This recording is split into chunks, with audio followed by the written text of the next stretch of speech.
22వ అధ్యాయం 21వ వచనం. నీ క్షేమకాలమున నీతో మాట్లాడితిని గాని నేను విననని నీ వంటివి, నా మాట వినకపోవుట నీ బాల్యము నుండి నీకు వాడుక. రైట్, ఇటు చూడండి. దేవుని మాటలు వినకపోవటం ఎప్పటి నుంచి అంట వాడుక? చిన్ననాటి నుంచి. అంటే దేవుని వాక్యం వినకుండా వాళ్ళకి బాల్యము నుండి ఎందుకు వాడుక అయ్యిందంటే తప్పెవరిది? చెప్పండి, తప్పెవరిది? పిల్లలు దేవుని మందిరానికి రావట్లేదు అంటే తప్పెవరిది? తల్లిదండ్రులది. దేవుని మాట వినకపోవడానికి కారణం ఎవరు? తల్లిదండ్రులే. దేవుని సన్నిధిలో వాళ్ళు భయభక్తులు కలిగి ఉండకపోవటం కారణం ఎవరు? తల్లిదండ్రులే. బిడ్డలారా, పిల్లలను దేవుని యందు భయభక్తుల్లో పెంచకపోతే దాని పర్యాసనం, దాని యొక్క ప్రతిఫలం మనం అనుభవించాలి. ప్రవక్త యొక్క వేదన ఏంటో తెలుసా? సువార్త ప్రకటిస్తా ఉంటే దేవుని సన్నిధికి వచ్చి దేవుని వాక్యాన్ని వింటలేదు. ఎప్పుడు మాట్లాడుతున్నాడు దేవుడు? చెప్పండి. క్షేమకాలములో, నీకు ఆరోగ్యం బాగున్నప్పుడు, ఆయుష్కాలం ఉన్నప్పుడు, ఆరోగ్యం బాగున్నప్పుడు, అవయవాలన్నీ క్షేమంగా ఉన్నప్పుడు, అవయవాలన్నీ బాగా పనిచేస్తున్నప్పుడు, నువ్వు సంతోషంగా ఉన్నప్పుడు, పరుగులెత్తుతున్నప్పుడు నీతో మాట్లాడుతున్నాడు దేవుడు. కానీ నువ్వెందుకు వినవు? వాక్యం వినకపోతే ఎవరికి నష్టం? వాక్యం వినకపోతే ఏం జరుగుతుంది? దేవుని మందిరానికి వెళ్ళకపోతే ఏం జరుగుతుంది? మందిరానికి వెళ్తే ఏం జరుగుతుంది? ఇది తెలుసుకోవట్లేదు ఈ దినాల్లో.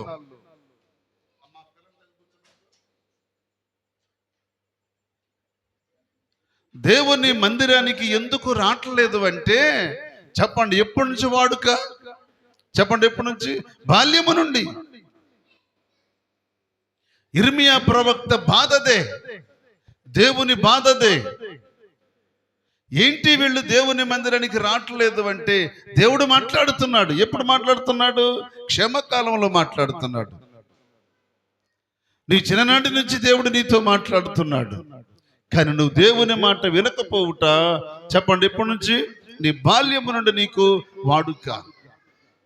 దేవుని సన్నిధికి వచ్చి దేవుని వాక్యాన్ని విని, వాక్యానికి లోబడి జీవితాన్ని మార్చుకుని ప్రభు కొరకు నమ్మకంగా బ్రతికితే ఆ వ్యక్తి పట్ల దేవుడు ఆనందిస్తాడు. దేవునికి స్తోత్రం.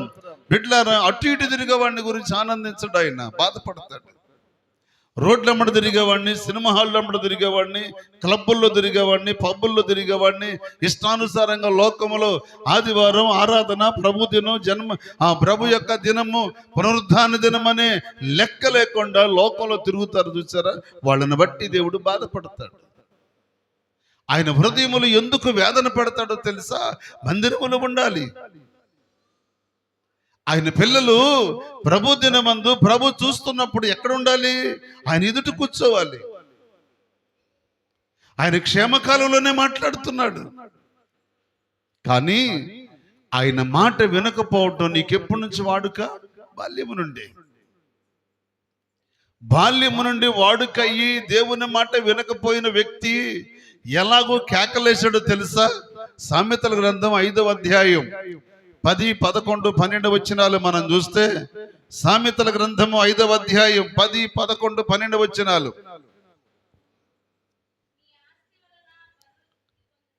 నీ ఆస్తి వలన పరులు తృప్తి పొందుదురు, నీ కష్టార్జితము అన్యుల ఇల్లు చేరును, తుదకు నీ మాంసమును శరీరమును క్షీణించినప్పుడు అయ్యో, అయ్యో కాదు, అయ్యో. ఎప్పుడు? చెప్పండి, చెప్పండి. ఆరోగ్యము క్షీణించినప్పుడు. ఆస్తి పోయాక, ఆరోగ్యం క్షీణించిపోయాక అప్పుడు అయ్యో. ఎందుకు అప్పుడు కేక? అప్పుడు కేకేస్తే ప్రయోజనం ఏంటి? నీ దేవుడు నీతో ఎప్పుడు మాట్లాడాడు? చెప్పండి, క్షేమకాలంలో మాట్లాడాడు. నువ్వు ఆరోగ్యంగా ఉన్నప్పుడు మాట్లాడాడు దేవుడు. కానీ ఆరోగ్యంగా ఉన్నప్పుడు మాట్లాడితే నువ్వు ఆయన మాట వినలే. నీ ఇష్టానుసారంగా తిరిగావు, విచ్చలవిడిగా తిరిగావు, ఎక్కడికి వెళ్ళాలి అక్కడికి వెళ్ళావు.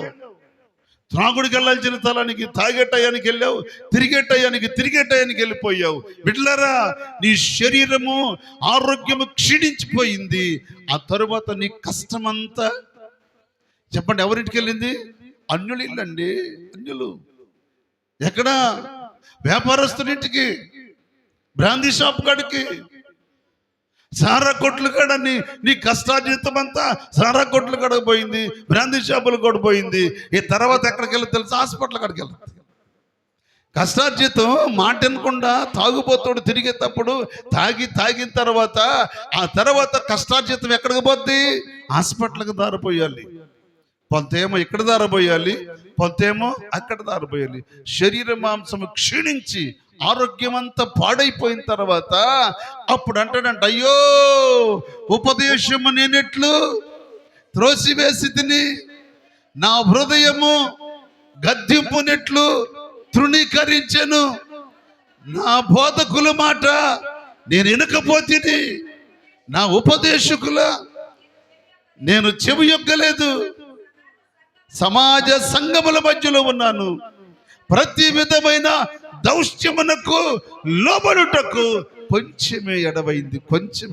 నా దేవుని బిడ్డలారా, దేవుని సేవకునిగా నా దండం పెట్టి చెప్తున్నాను, దేవుని మందిరానికి నీ ఇంటికి అంత దూరం, మందిరానికి నీ ఇంటికి అంత దూరం, సమాజ మందిరానికి సమీపంగానే ఉన్నావు. కానీ ప్రతి విధమైన దౌష్ట్యమునకు నువ్వు లోబడకుండా విచ్చలవిడిగా తిరుగుతున్నావే. తిరుగు. ఒక దినమున ఈ యవనస్తుడు ఏడుస్తున్నాడు. ఏమని? అయ్యో ఉపదేశము నేనెట్లు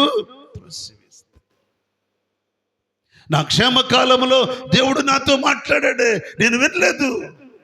ఆరోగ్యం బాగున్నప్పుడు చెప్పాడు దేవుడు, వినలేదు. వయసులో ఉన్నప్పుడు మాట్లాడాడు, వినలేదు.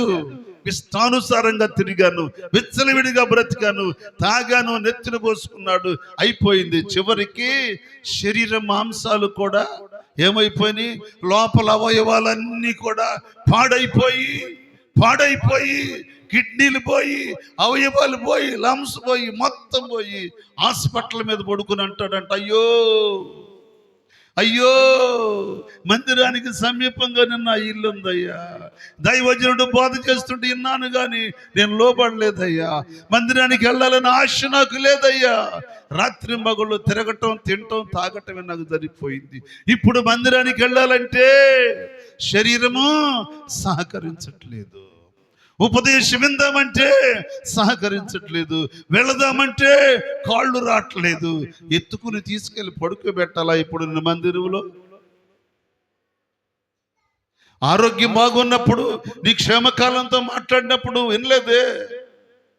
ఇప్పుడు నువ్వు మనసులో పడిపోయిన తర్వాత హాస్పిటల్లో బెడ్ మీద ఉన్నప్పుడు, ఇక మరణానికి సమీపం ఉన్నప్పుడు నిన్ను తీసుకొచ్చి మందిరంలో కూర్చోబెడితే ప్రయోజనం ఏంటి? నా దేవుని బిడ్డలారా, శ్రేష్టమైన పండు శ్రేష్టమైనది చూసుకుని దాన్ని అంతా ఇటు చూసుకుని కడుక్కుని శుభ్రంగా తింటాం. మనం డాగున్నది తింటామా?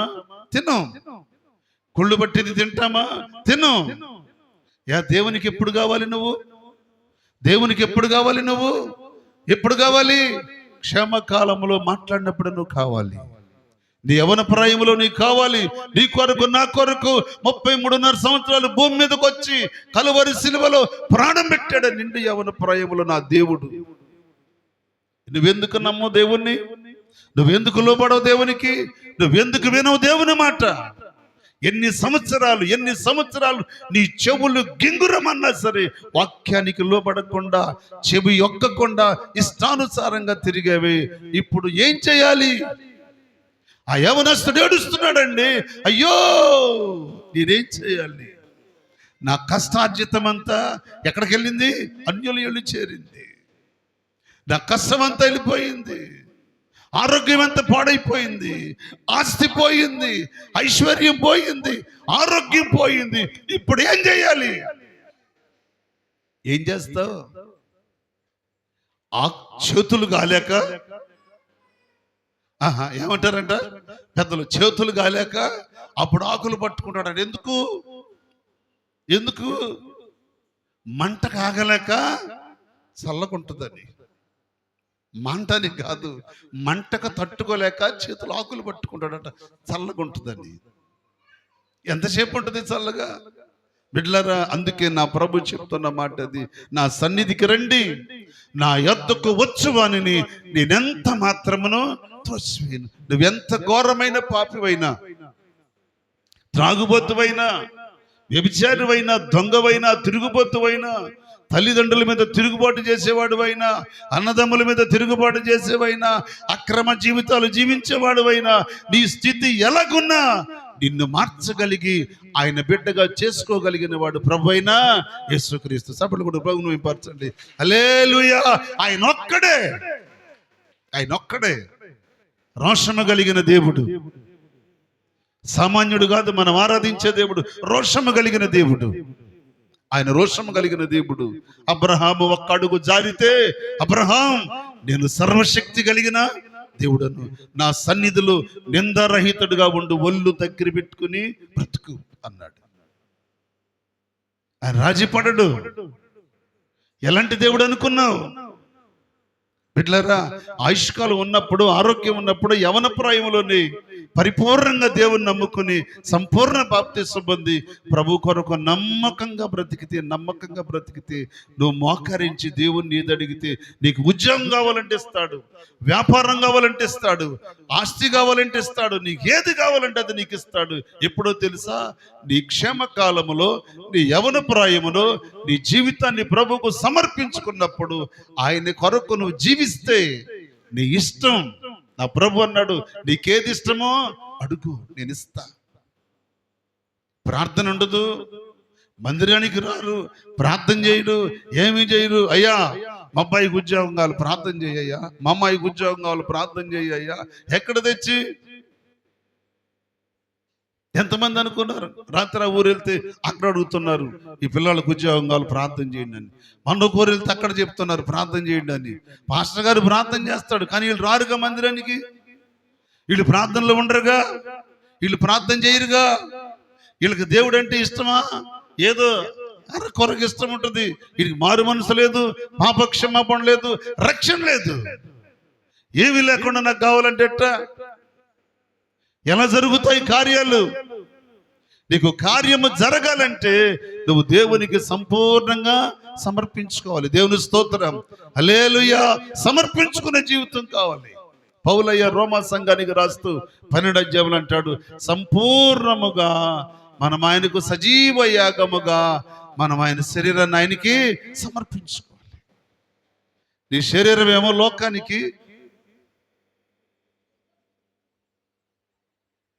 నీ ఆలోచన ఏమో లోకానికి, నీ జీవితం ఏమో లోకానికి. మళ్ళీ దేవుడు కావాలంటే ఎక్కడి నుంచి నీకెక్కడ కార్యం చేస్తాడు దేవుడు? నా దేవుని బిడ్డలారా, ప్రభు చెప్తున్న మంచి శ్రేష్టమైన మాట ఏంటో తెలుసా? నీ క్షేమ కాలములో నేను నీతో మాట్లాడుతున్నాను, నా మాట విను. ఇశ్రాయేలు, నీ భాగ్యం ఎంత గొప్పది.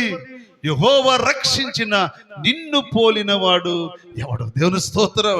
ఇశ్రాయేలు ఎప్పుడండి ఇశ్రాయేలు ఎప్పుడు భాగ్యవంతుడయ్యాడు? ఇబ్బో కొర్రేవులో తొడగొట్టినరం తెగాక ఇశ్రాయేలు భాగ్యవంతుడయ్యాడు. దేవుని స్తోత్రం, హల్లెలూయా. అప్పటి వరకు ఎంత ఆస్తి ఉన్నా భాగ్యవంతుడు కాలేదే. దేవుని చేత పట్టబడి, దేవుని చేత కొట్టబడి, దేవుని చేతలో నువ్వు నలిగితే దేవుడు నిన్ను బలంగా వాడుకుంటాడు. నువ్వు అడిగింది ఆయన నీకు ఇస్తాడు. యవనస్తుడు ఏడుస్తున్నాడండి, అయ్యో నా ఉపదేశకుల మాట నేను వినలేదే.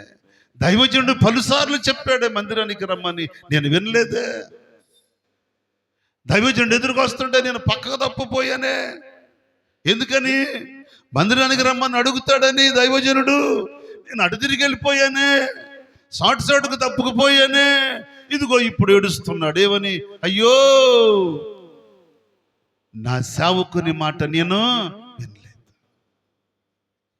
బిడ్డలారా, వినకపోవటం తప్పెవరిది? నీదే. విన్నా దాన్ని అనుసరించకపోవడం తప్పెవరిది? నీదే. పిల్లలను దేవుని సన్నిధులు ఆయన పాదాల దగ్గర మన బాల్యము నుండి పెంచితే దేవుడు వారి జీవితంలో బలమైన కార్యాలు జరిగిస్తాడు. కాబట్టి ఉదయకాలం ముందు మన జీవితంలో ఏం చూడగలుగుతున్నాం? ఓ తల్లిదండ్రులుగా ప్రార్థించే తల్లిదండ్రులు ఏం చూడగలుగుతున్నారు? తద్వారా పిల్లలు ఏం అనుభవించగలుగుతున్నారు? మనల్ని మనం చూసుకోవాలండి. మనం చూసుకోవాలి. దావీదు ఆ గుహలోకి వెళ్ళాక, ఏ గుహలోకి ఏమా అదుల్లామ గుహలోనికి వెళ్ళాక తన్ను తాను పారచూసుకున్నాడంట. దావీదు అదుల్లామ గుహలోనికి వెళ్ళాక తన్ను తాను పారచూసుకున్నాడంట. నేను రాజునే, ఇక్కడికి రావాల్సిన కర్మ ఏంటి? నేను రాజును కదా, ఈ గుహలోకి వచ్చి దాక్కోవలసిన అవసరం ఏంటి? ఈ గుహలో నేను ఎందుకు దాక్కున్నానే? నాకు సైన్య బలగం ఉంది కదా, అందరూ ఉన్నారు కదా, నేను ఎందుకు ఇక్కడ దాక్కున్నాను అని దావీదు తనను తాను పార చూసుకుంటే అప్పుడు అర్థమైందంట, ఓహో, అబ్షాలోమును నేను ఎన్నడూ మాటకైనా నేను నొప్పించలే. అబ్షాలోమును ఎప్పుడు గద్దించనందుకు, అబ్షాలోమును దండించినందుకు, అబ్షాలోమును గద్దించినందుకు, అబ్షాలోముకు కర్ర చూపించినందుకు ఇప్పుడు అబ్షాలోముకు భయపడి గుహలో దేవుని బిడ్డలారా, ఎవరి అబ్షాలోము? ఎవరండి? దావీదు కన్న కొడుకు, దావీదు అమితముగా ప్రేమించిన అబ్షాలోమును దావీదు ఎంతో ప్రేమించాడంట. అందుకే అబ్షాలోము తల మీదకి మంగళ కత్తి కూడా రాకుండా ఉంచారు. వాడు తల కురులు పెంచుకుని మహా అందగాడంట. దావీదు వాడిని చూసుకుని మురిచిపోయేవాడంట. ఈ నాకంటే, చెప్పండి, ఈ నాకంటే అందంగా ఉన్నాడు, నేను పొట్టుని కానీ నాకంటే ఎత్తున్నాడు, వీడు కురులు బాగున్నాయి, వీడు సౌందర్యం కలిగినవాడు, అంత బాగున్నాడని మురిసిపోయేవాడంట. మరి దావీదు సౌందర్యం కలిగిన వాడు, రచయిత, గాయకుడు, యుద్ధశూరుడు, ఇంకా రాజు. ఎన్నండి దావీదుకున్న తలంతులు? ఆడికి ఒకటైనా ఉందా? అయినా దావీదు అన్ను చూసి, మనం కూడా అంతే. మన కొడుకు దగ్గర ఏ తలంతో లేకపోయినా కొడుకు కాబట్టి వాడిని చూసి మనం మురుసుకుంటాం. నా కొడుకు, నా కూతురు అని మురుసుకుంటాం. వాళ్ళ దగ్గర ఒక తలంతైనా లేదు. అరే, తల్లి పక్కన మోకరించి బిడ్డ ప్రార్థన చేస్తుందా? చేయదు. తండ్రి పక్కన మోకరించి ప్రార్థన చేస్తాడా? చెయ్యడు.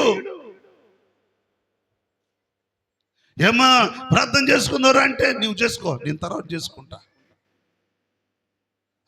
నువ్వు చేసుకో, నేను తర్వాత చేసుకుంటా. రా నాన్న ప్రార్థన చేసుకుంటా, నువ్వు చేసుకో, నేను తర్వాత చేసుకుంటా. రాయ్యా ప్రార్థన చేసుకుందాం, నువ్వు చేసుకోవా, నేను తర్వాత చేసుకుంటా. కానీ ఇప్పుడు అరుస్తున్నాడు. ఎప్పుడు? శరీర మాంసము క్షీణించాక, కష్టార్జితమంతా అన్యులీలు చేరిన తర్వాత, శరీర మాంసం క్షీణించాక, అవయవాలు పాడయ్యాక, అయ్యో ఇంత పరిస్థితికి వచ్చేసాను నేను. బిడ్లారా, అవయవాలు పని చేయక, సహకరించక, నలిగిపోతూ గతాన్ని గుర్తు చేసుకుని ఏడుస్తున్నాడు. కానీ ఇప్పుడు దేవుడు వాడిని చూసి ఏం చేస్తున్నాడు? వాక్యంలో ఉంది కదా, దేవుడు అంటే వాడిని చూసి నవ్వుతాడంట. స్తోత్రం చెప్పండి. నవ్వుతాడు. ఎందుకో తెలుసా? మాట వినకుండా జీవించావు. అబ్షాలోము తిరుగుబాటు చేసి దావీదును చంపడానికి వెళ్ళినప్పుడు దావీదుకు అర్థమయ్యింది, ఓహో, నా కొడుకుని ఇంతగా నేను ప్రేమిస్తే, నాకంటే బాగున్నాడని ప్రేమిస్తే, నాకంటే హైట్ ఉన్నాడని ప్రేమిస్తే, నాకంటే బాగున్నాడని ప్రేమిస్తే, ఇప్పుడు వాడే నన్ను చంపటానికి కత్తి తీసుకొని తిరుగుతున్నాడు. జ్ఞాని రాస్తూ అంటాడు, తండ్రి శిక్షించని కుమారుడు తండ్రికే విరోధి. దావీదు శిక్షించనందుకు దావీదుకు విరోధి తన కొడుకు అయ్యాడు. నువ్వు కుమార్తెను శిక్షించకపోతే తల్లికి విరోధి నీ కూతురే, నీ శత్రువు నీ బిడ్డే, నీ మీద తిరుగుబాటు చేసేది నీ బిడ్డే. ఈ కాలం భయంకరమైన కాలం బిడ్డలారా. తల్లిదండ్రుల మాట వినకపోతే, తల్లిదండ్రులు చెప్పింది వినకపోతే భూమి మీద బిడ్డలు దీర్ఘాయుష్మంతులు ఎవరు శాపగ్రస్తులు అవుతారు. జాగ్రత్త. తల్లిని ప్రేమించకుండా, తండ్రిని ప్రేమించకుండా, తల్లిదండ్రుల మాట వినకుండా, మందిరానికి రాకుండా, దేవునికి లోబడకుండా నీ ఇష్టానుసారంగా తిరిగితే ఈడు ఏడ్చినట్టు నువ్వు ఏడుస్తావు ఒక రోజున. జాగ్రత్త. అవకాశం ఉన్నప్పుడు, ఆరోగ్యం ఉన్నప్పుడు సొంత రక్షకునిగా దేవుణ్ణి అంగీకరించండి. దేవుని స్తోత్రం. ఆటలంట తిరుగుతాక తీడు సిగ్గుపడడు, రోడ్లమ్మట తిరగడానికి సిగ్గుపడడు, ఫోన్ చూసుకుంటూ దాన్ని చూసుకుంటూ సిగ్గుపడడు, మందిరానికి వెళ్ళటానికి బైబిల్ పట్టుకొని రావటానికి సిగ్గు, మందిరానికి రావడానికి వెళ్ళక సిగ్గు, సజీవుడైన దేవుని మందిరానికి రావడానికి సిగ్గు. నిన్ను బ్రతికించేవాడు, నిన్ను పోషించేవాడు, నిన్ను ఆదరించేవాడు, నిన్ను కాపాడేవాడు, నిన్ను సంరక్షించే తండ్రి సన్నిధికి రావటానికి నువ్వు సిగ్గుపడితే ఒక దినాన దేవుడు నిన్ను చూసి సిగ్గుపడతాడు. పరలోకంలో దేవుని దూతలు ఇంట నిన్ను చూసి సిగ్గుపడే రోజు ఒకటి ఉంది. జాగ్రత్త. అందుకు నువ్వు సిగ్గుపడకూడదు. దావీదు అంటాడు, అయ్యా నన్నెన్నడూ సిగ్గుపడనియొద్దు. స్తోత్రం చెప్పండి. ఒక రాజు దేవుని దగ్గర అడుగుతాడండి, అయ్యా నేను రాజునని అతిశయపడకుండా, నేను రాజునని గర్వించకుండా ఎక్కడ కూడా ప్రభువా నన్ను సిగ్గుపడనియొద్దయ్యా, సిగ్గుపడనియొద్దయ్యా, నీ ఎదుట నేను సిగ్గుపడాలయ్యా. బిడ్డలారా, లోకంలో జీవించే జీవితానికి సిగ్గుపడాలి, కానీ మందిరానికి రావడానికి నీకెందుకు సిగ్గు? జీవము కలిగిన దేవుడు నిన్ను తల్లి గర్భములో ఉన్నప్పుడే ఆయన కన్నులు నిన్ను చూశాయి. నువ్వు బయటకు వచ్చిన తర్వాత నీ రెక్కల కింద దాసేది ఆయన, నువ్వు ఎక్కడికి వెళ్ళినా కాపాడేది ఆయన, నువ్వు ఆపదలో ఉన్నప్పుడు నిన్ను పట్టుకునేది ఆయన, నువ్వు పాపానికి వెళ్తావు నిన్ను గద్దించింది ఆయన. కానీ నువ్వు లోబడుతున్నావా? లోబడు. అబీమెలెకు రాజు అంటాడు, ఇంత పని ఎందుకు చేసావు అబ్రహామా? ఏం పని చేశాడు? ఆ దేశంలో ఉన్న గర్భాలన్నీ మూసేశాడు. అబ్రహాం నువ్వెంత పని ఎందుకు చేసావంటే, అబ్రహాం అన్నాడు, ఈ దేశంలో నా దేవుని భయము లేదు. దేవుని భయము లేకపోతే ఆయన ఏదైనా మోస్తాడు. దేవుని భయము లేకే 3.5 సంవత్సరాల ఆకాశాన్ని మూసాడు. దేవుని భయము లేకే ఆకాశాన్ని మూసింది. దేవుని భయము లేకే ఆకాశపు తూములను ఇప్పింది, భూగర్భ జలాలను రేపింది, సముద్రాలను పిలిచింది. ఎప్పుడు? నోవాహు కాలంలో. దేవుని భయం లేనప్పుడే. దేవుని ఆయుధాలు ఏమనుకున్నారు? ఉరుములు, మెరుపులు, భూకంపాలు, వర్షాలే దేవుని యొక్క ఆయుధం. మన ఆయుధాలు ఏం పనిచేస్తాయి బిడ్డలారా? మన ఆయుధాలు పనిచేయవు. నోవాహు కాలంలో 120 సంవత్సరాలు చెప్పిన మాట వినకపోతే దేవుడు అన్నాడు, నోవాహు వాళ్ళకి వెళ్ళిపోండి. వాళ్ళకి వెళ్ళిన తర్వాత దేవుడు ఆకాశానికి సెలవిచ్చాడు. ఆకాశపు తూములను విప్పాడు. ఉందా బైబిల్లో? ఆకాశపు తూములను విప్పాడు. భూగర్భ జలాలు తన్నుతున్నాయి పైకి, సముద్రాలు పొంగుతున్నాయి భూమి మీదకి. ఎక్కడికి వెళ్తాడు మనిషి? ఎక్కడికి వెళ్తాడు బిడ్డలారా? కొట్టుకుని వెళ్ళిపోయారు. నామరూపాలు లేకుండా. దేవుని భయం లేకపోతే అంతే, దేవుని భక్తి లేకపోతే అంతే. నీతో దేవుడు మాట్లాడుతున్నాడే, నువ్వు క్షేమంగా ఉన్నప్పుడు మాట్లాడాడే, నీ బాల్యంలో నీతో మాట్లాడాడే, యవన కాలంలో మాట్లాడాడే, నడి ప్రాయంలో మాట్లాడాడే, వృద్ధాప్యంలో మాట్లాడుతున్నాడే, అయినా నీకు భయం లేదంటే ఎవరిని చూసి భయపడతావు? ఎవరికి లోబడతావు? ఎవరు చెప్పింది వింటావు? ఎవరి కోసం బ్రతుకుతున్నావు? అసలు నిన్ను బ్రతికించేది ఎవరు? దేవుడే. ఆ మాత్రం భయం ఉండొద్దా? లోబడొద్దా? మూడో మాట మీకు చెప్తాను. పరిశుద్ధ గ్రంథములు 3వ మాట మీకు జ్ఞాపకం చేస్తాను. 30వ కీర్తన 6వ చరణం. 30వ కీర్తన 6వ చరణం. నేనెన్నడూ కదలనని నా క్షేమకాలమున అనుకుంటుని.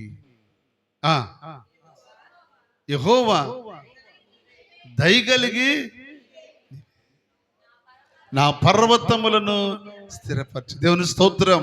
హల్లెలూయా. పర్వతం కదులుద్దా? దావీదు అంటున్నాడండి,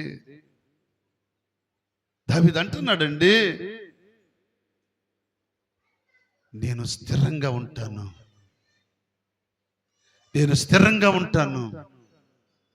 నేను స్థిరంగా ఉంటానయ్యా. బిడ్లరా, నువ్వు అనగలవా మాట? నేను కథలను చెప్పగలవా? నా జీవితంలో ఎన్నడూ లోకాశలకు నేను కదలను అని నువ్వు చెప్పగలవా?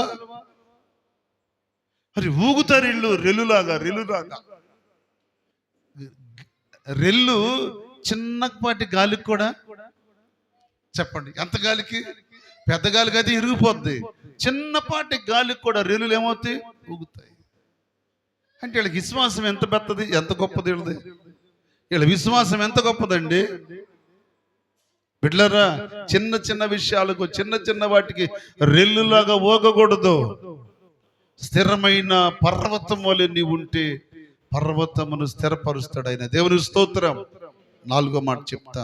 అపోస్తలుడైన పౌలు తిమోతికి రాస్తూ 3వ అధ్యాయం 1వ వచనం. 2వ తిమోతి 3వ అధ్యాయం 1వ వచనం. అంత్య దినములలో అపాయకరమైన కాలములు వచ్చునని తెలుసుకొనుడి. ఏదనగా మనుష్యులు స్వార్థప్రియులు, ధనాపేక్షులు, భింకములాడువారు, అహంకారులు, మోసకులు, దూషకులు, తల్లిదండ్రులకు అవిధేయులు, కృతజ్ఞత లేనివారు, అపవిత్రులు. ఎప్పుడంట?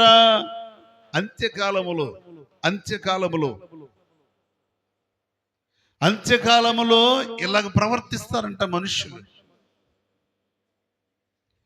ఈ కాలం అంత్యకాలం, అందుకే ఇలాగ ప్రవర్తిస్తున్నారు మనుషులు. తల్లిదండ్రుల కంట అవిధేయులు, విధేయులు కాదు. చెప్పండి ఏంటంట? తల్లిదండ్రులకు అవిధేయులు, మాట వినరు, లోబడరు, తిరుగుబాటు స్వభావం. బిడ్డలారా, ఈ దినాలు ఎంత అంత్యకాలపు దినాలు జ్ఞాపకం చేసుకోండి. అన్ని బాగానే ఉన్నాయి, అంతా బాగానే ఉంది అనుకుంటారేమో. అన్ని బాగానే ఉన్నాయి, అంతా మేము బాగానే ఉన్నాం అనుకున్న సమయంలోనే జలప్రలయం వచ్చింది. మేమంతా బాగానే ఉన్నాం అనుకున్నప్పుడే భూకంపం వచ్చింది. అన్ని బాగున్నాం అనుకున్నప్పుడే అపాయాలు వస్తాయి. జాగ్రత్త. మనుష్య కుమారుడు ఈ భూమి మీద సంచరించినప్పుడు ఆయన చెప్పి వెళ్ళిన ప్రతి మాట ఈ కాలంలో జరుగుతుంది. అందుకే దేవుని పిల్లలు దేవుని సన్నిధికి రావాలి, దేవుని మాట వినాలి. ఆయన మాట వినకపోతే పరిస్థితులు మారిపోతాయి. మరొక మాట చెప్పి నేను ముగిస్తాను. అపోస్తలుల కార్యాలు 3వ అధ్యాయం 21వ వచనం. అపోస్తలుల కార్యాలు 3వ అధ్యాయం 21వ వచనం. అన్నిటికీ కుదురుబాటు కాలము వచ్చునని దేవుడు ఆది నుండి తన పరిశుద్ధాత్మ ప్రవక్తల ద్వారా పలుకుతున్నాడు. జాగ్రత్త. అన్నిటికీ కుదురుబాటు కాలం ఒకటి ఉందంట. ఆ కాలం వస్తుంది. ఆ కాలం రాకమునిపే, దుర్దినాలు రాకమునిపే, పరిస్థితులు మారకమునిపే, జీవితాలు పాడవకమునిపే, ఆస్తులు తరిగిపోకమునిపే, కట్టుకున్నవి పరిస్థితులన్నీ కూడా పోకమునిపే, అన్ని మన జీవితంలో దేవుడు ఇచ్చినది సమానంగా అన్ని, ఆరోగ్యము, ఆస్తి అయినా, ఐశ్వర్యమైన, ఉద్యోగమైన, వ్యాపారమైన, వ్యవసాయమైన అన్ని దేవుడు ఇచ్చినవి. అలాగ ఉన్నప్పుడే దేవునికి మనం లోబడాలి. కానీ లోబడకుండా ఉంటే ఆయన ఒక్కొక్కటి ఏం చేస్తాడు? తీసి పడేస్తాడు. పౌలయ్య మాట వినందుకే కదండి వాడ సరుకు అంతా ఎందులో నీళ్ళల్లో పోయిందండి. వాళ్ళ ఉన్న సరుకు అంతా నీళ్ళలో పారేశారు సముద్రంలో. ఏ దైవజనుడి మాట వింటే సరుకు పాడయ్యేది పోయేది కాదే, బాధలు వచ్చేవి కదే, వాడ అల్లకొల్లం అయ్యేది కదే. బిడ్లారా, దైవజనుడి మాట, దేవుని వాక్యం ఎప్పుడైతే మనం వింటామో, వాక్యానికి లోబడతామో, వాక్యానుసారంగా జీవిస్తామో, వాక్యమయ్యున్న దేవుడు మన మీద దృష్టి పెట్టి మన ఆలోచన యావత్తు సఫలపరుస్తాడు. దేవుని స్తోత్రం. హల్లెలూయా. 48వ కీర్తన 14వ వచనం.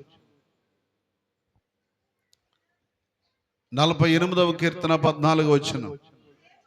నీ దేవుడు, ఈ దేవుడు సదాకాలము మనకు దేవుడై ఉన్నాడు. మరణము వరకు ఆయన మనలను నడిపించి. స్తోత్రం చెప్పండి. ఎప్పుడు వరకు నడిపిస్తాడు ఆయన? చెప్పండి, ఎప్పుడు వరకు? మరణము వరకు. ఈ దేవుడు సదాకాలము మనకు దేవుడు, సదాకాలము మనకు దేవుడు. కాపరి ఉన్నాడు, దేవుడై ఉన్నాడు, ఆదరించేవాడు, ఆదుకునేవాడు, ప్రేమించేవాడు, రక్షించేవాడు, పోషించేవాడు. ఎప్పుడు వరకు? సదాకాలము, సదాకాలము, సదాకాలము. నువ్వు చనిపోయేంత వరకు నిన్ను విడువని దేవుడు, నిన్ను ప్రేమించే దేవుడు, నిన్ను హక్కున చేర్చుకునే దేవుడు. ఆయన కంటే మించిన అవకాశం ఈ భూమి మీద ఎక్కడన్నా ఉందంటే చూపిండి, నేను కూడా మిమ్మల్ని వెంబడిస్తా. ఇది మానేసి ఇంతకంటే బలమైన ఆధారం ఎక్కడన్నా దొరుకుద్దంటే, ఇంతకంటే గొప్ప దేవుడు ఎక్కడైనా ఉన్నాడంటే, ఇంతకంటే ప్రేమించే దేవుడు ఉన్నాడంటే, ఇంతకంటే అద్భుతాలు చేసే దేవుడు ఉన్నాడంటే, మన కొరకు ప్రాణం పెట్టిన దేవుడు ఉన్నాడని చూపిస్తే నేను వదిలిపెట్టి మీతో వస్తా. ఎవరున్నారు? ఎక్కడున్నారు? నా దేవుని బిడ్డలారా, బూదిగంతముల వరకు, బూదిగంతముల వరకు, ఆకాశము నీ దిక్కు నుండి, ఆ దిక్కు నుండి, ఆ దిక్కు నుంచి, నలు దిక్కుల బూదిగంతముల వరకు నా దేవుని స్తుతించనటువంటి స్థలం ఎక్కడా లేదు. దేవుని స్తోత్రం చెప్పుదాం. హల్లెలూయా. ఆయన సజీవుడైన దేవుడు. ఎందుకో తెలుసా? ఆకాశమును, భూమిని, సమస్తాన్ని నోటి మాటతో కలుగజేసిన దేవుడు. ఎంతకంటే గొప్ప దేవుడు ఎక్కడున్నాడు? ఇంత గొప్ప దేవునికి బిడ్డలమై ఉండి, గొప్ప దేవునికి పిల్లలమై ఉండి, ఆయనకు లోబడకుండా తిరుగుతావా? తిరుగుతావా? జాగ్రత్త. తిరిగి తిరిగి తిరిగి తిరిగి శరీర మాంసాలు క్షీణించాక ఏడవటం కాదు, అన్ని బాగున్నప్పుడే దేవుని సన్నిధికి వచ్చి ఆరాధించు. పరిశుద్ధాత్మ దేవుడు మనకు తోడై ఉండును గాక. ఆమేన్.